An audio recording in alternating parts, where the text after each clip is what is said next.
What we have here today is an exhibition, first of all, where we draw on some of the research projects that we've been doing, and especially the artistic and creative outputs from these research projects, ranging from the floods in Durban to issues of food insecurity in Mdantsane here in the Eastern Cape. And we're combining all of this, the current research that we're doing and the outputs of those, with the ethnographic collection that's in the Fort Hare archives. So we've taken some objects out of these archives, beautiful old photographs that relate to the topic of water, energy and food.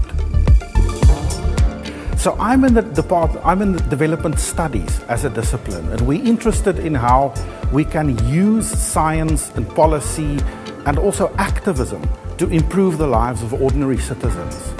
And from our perspective, how we combine the use of water and energy and food is not just an issue for politicians, it's also an issue for ordinary people. And so what we do is we use research and art and conversations with communities to try and highlight these issues and to bring the world of policy and technical processes a bit closer to ordinary people. The project actually is a research project that was funded by the National Research Foundation and the Dutch equivalent, which is known as NVO. And the idea was for the partners, and in this case it was University of the Wits University, me and a colleague from University of Amsterdam, coming together with what were called HDI universities. So we partner with Fort Hare and we partner with the University of Limpopo. I'm an anthropologist. What we were interested in is how do you get information across to people and how do you explore what people understand by water and energy and food other than in, for example, a written policy document. Now, in looking at what was happening with water, energy and food, we were struck by the ways in which people were losing control over water, energy and food supplies compared with the past, and that's why we called it Juxtaposition and Value. And the juxtaposition simply means like contrast or contradictions, and I used the art that the NAHECS at this university had in store and thought through what pieces of art would help illustrate the ironies that occur when consumer capitalism takes over. And we've kind of carried through that contradiction in themes all the way through.